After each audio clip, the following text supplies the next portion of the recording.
Okay, so from Mongolia, Miss, I'm going to not do this right, Miss Erdenechimeg. I might have you repeat your name when you come up here. These have to stay together, so I'm not entirely certain how you're going to do that. But okay, they have to stay together. Do they have to stay together? Okay. They do? Okay. Okay, for some reason.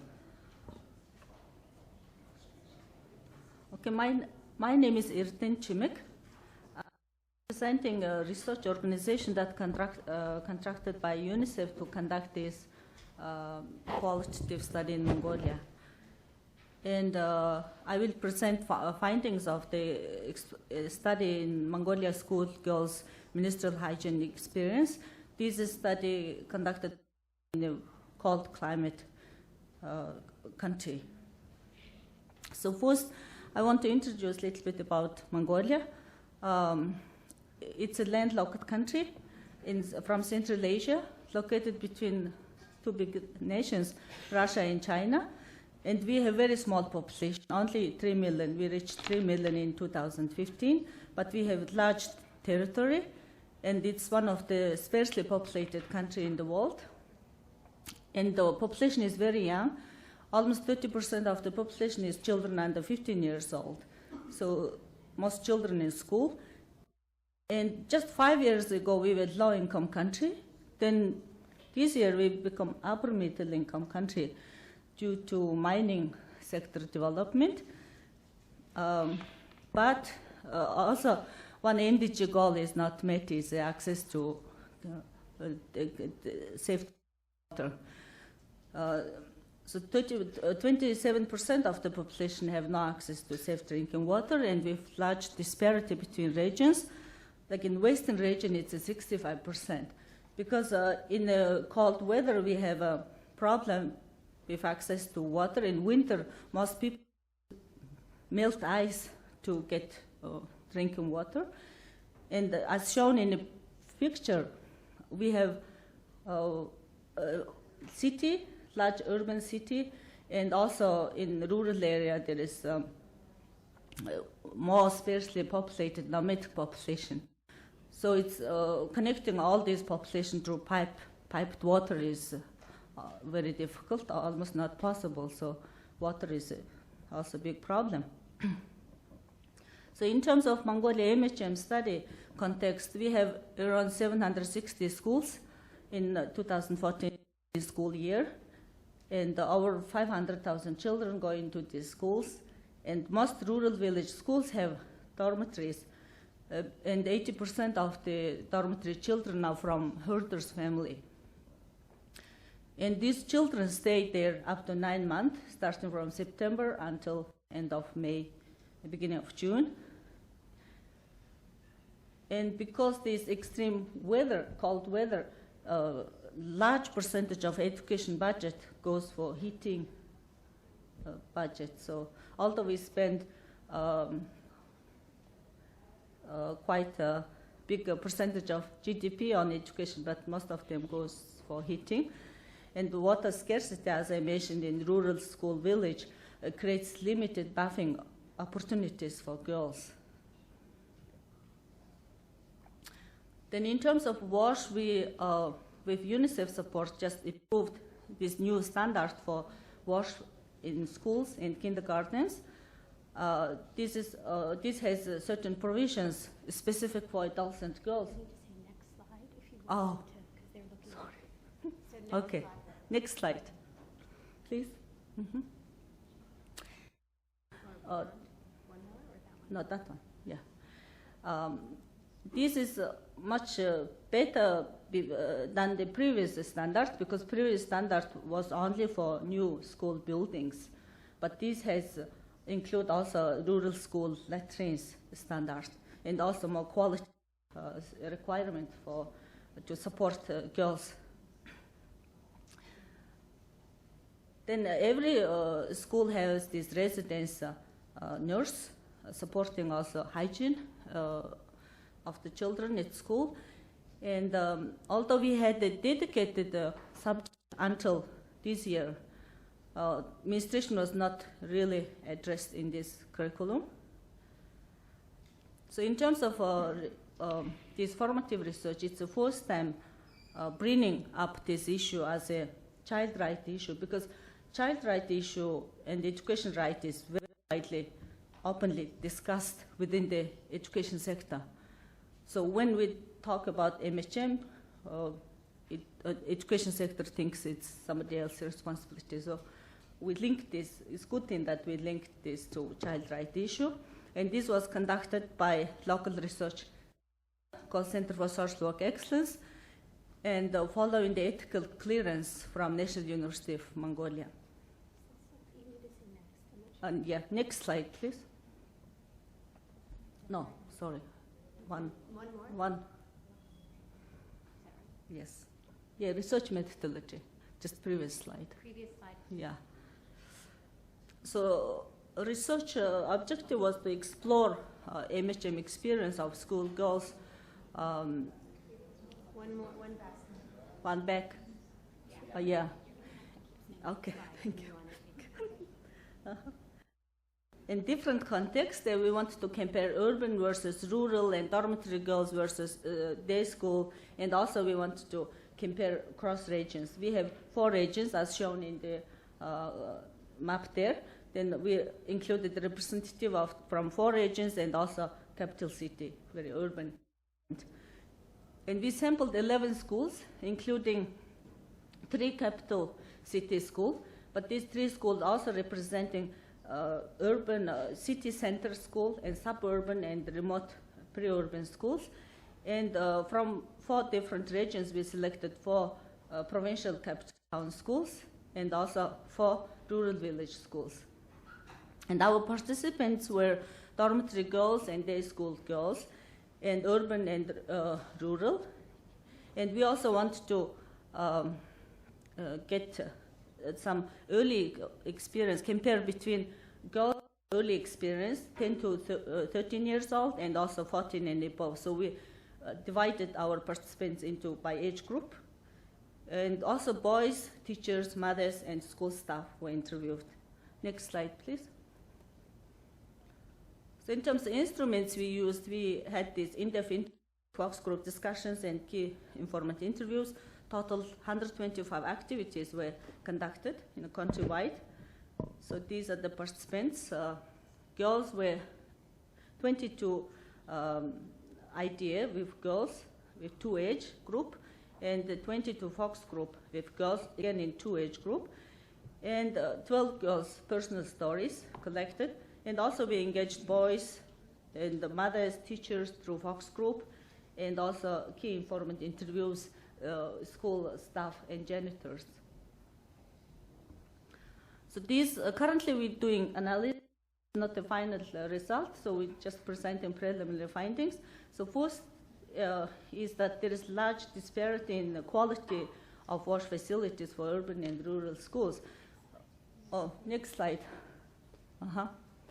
So all urban schools have indoor flushing toilets and piped water access, and provincial capital town schools, mixture of indoor flushing toilets and outdoor latrines, and also mixture of some piped water, some fetched water. But rural schools mostly have outdoor unimproved open pit latrines, which have no privacy for girls. For example, this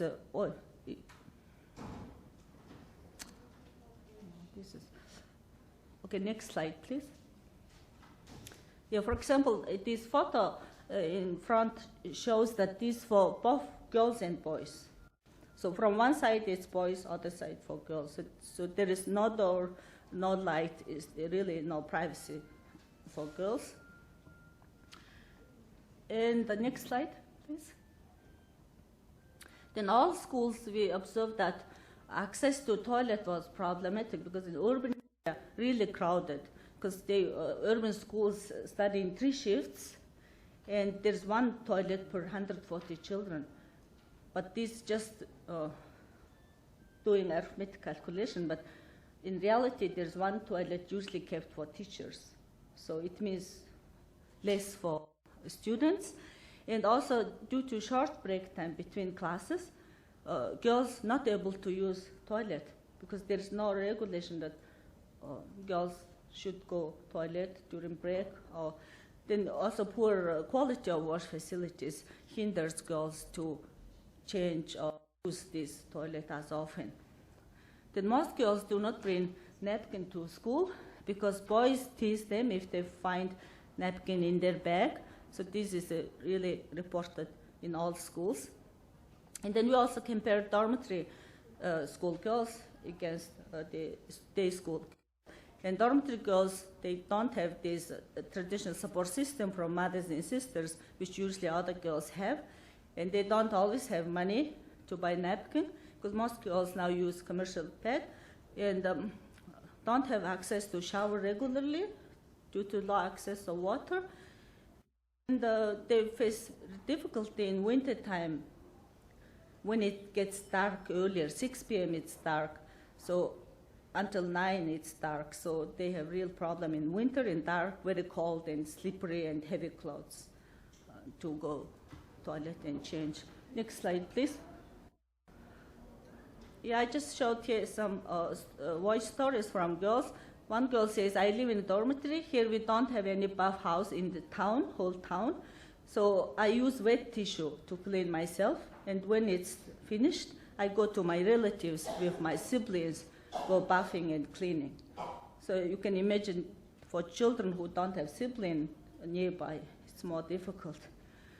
The next is a dorm girl says that dorm door is locked by guard, 7 by 8 p.m. in summer, but winter by 5 to 6 because it's dark already outside. Then it's difficult to go. And then most latrines don't have light or door, you have seen. So mothers said also, wintertime when it's dark earlier, how girls change napkin inside dark toilet. Poor girls, I cannot imagine. So this is what mother says. So challenge girls is that rural girls are not able to clean themselves during menstruation because, oh, next slide. No? Maybe next. Okay, maybe just. This is the wrong version. Okay, that's okay. But that's okay. Okay. Then challenge for girls, rural girls, because this hand washing facilities is inside classroom. So after going latrine, they just don't have this private hand washing facility. So leakage is very commonly reported because they do not carry napkins to school, feeling shy from boys. And girls request, therefore, leave more often than boys, particularly from PE class, physical education class. They take usually leave and limit their class, taking back seat or being quiet. So for all school girls, this hiding napkins from boys was a big issue. So schools don't address this teasing, although they talk a lot about the child violence against children and bullying and so on. And teachers don't know how to handle this also. And the urban schools, boy teasing have reported becoming like inappropriate touching. So because it was not dealt. So conclusion is that the common barriers exist for all girls, regardless where they are, and particularly the access to wash facility need to be improved. There is no privacy, so that creates a big problem for girls. And lack of support environment for girls at school, or good support at home. At school, they don't have. And boys teasing is a very common issue because boys were never educated on this topic. Because during our research we conduct in the Fox group, we had this exercise like licking elbow. So even after this exercise, boys were saying that I regret that I was teasing girls. So see, then education helps. So this shows. Then the education sector gives low priority on wash facilities because they were thinking that wash should be handled by somebody else, and MHM is handled by education. Health sector, and education is only here to educate. So they don't really pay attention to these basic human needs. So therefore, school staff is also not ever, particularly male teachers, were reported by girls being non-sensitive. So in most remote village school girls and rural dormitory girls face more challenges because it's exaggerated by cold, extreme cold, prolonged winter, lack of water, and bath facilities. And during our research, the mothers tend to think that this is the school. Maybe teachers told already. Then teachers will say, maybe it's mother's responsibility, not teachers. So it's like disconnect between these different support system for girls. So our recommendation is that these standards need to be promoted. Now standards need to be implemented, and sector-wide prioritization of particularly dormitory and rural village schools on these wash facilities to be improved. And next slide, please. Yes. And in terms of knowledge and understanding, the school health curriculum or module should be developed for girls and boys. They should be teaching starting from 6th grade, because currently it's taught late. Then boys and male teachers should be sensitized on girl-specific issue, and parents, host families also should be aware of this. And the support system can be just very small things, like just school having policy to allocating time for toilet. Because some schools, instead of within short 5-minute break, longest is 15 minutes, only one time. So during that 15-minute break, some schools require to do exercise instead of letting children go in toilet. So then boys' teaching should be addressed as part of this child right issue and child-friendly school principle.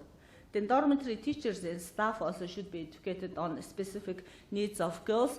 In this regard, our State Pedagogical University also doing research how to train dorm teachers on being sensitive to children's issue.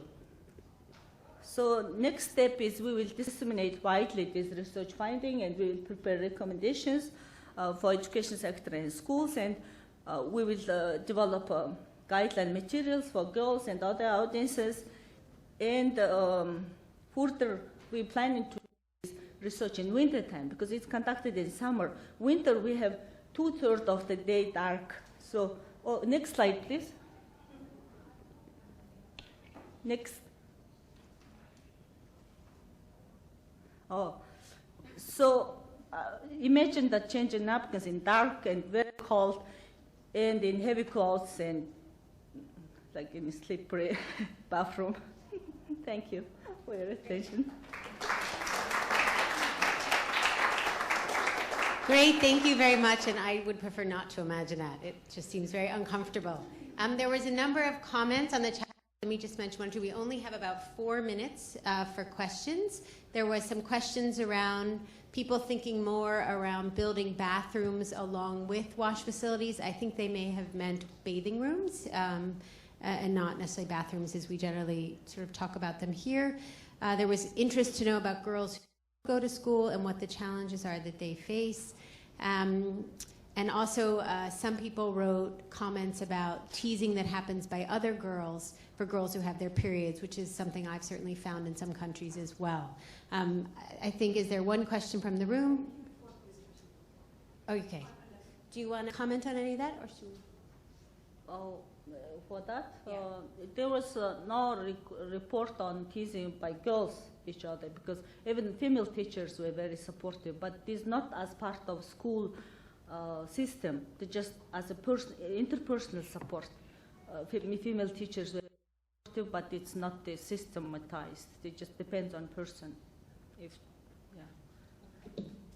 Yeah, we have time maybe for one question. Do you just say, identify yourself? Okay, I'm Nkadi Onyengebu from University of Nigeria in Nsukka.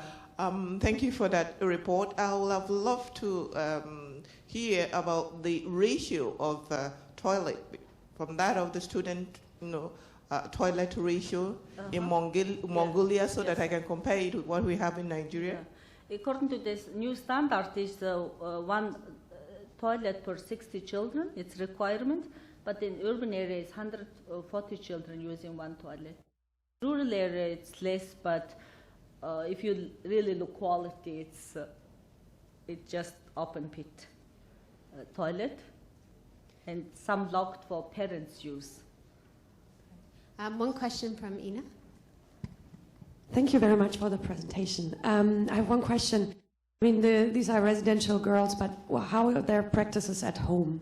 I don't know if you know some small evidence. Yeah, we also compared what they do at home. At home, they have good support because mothers and even father can buy them napkin.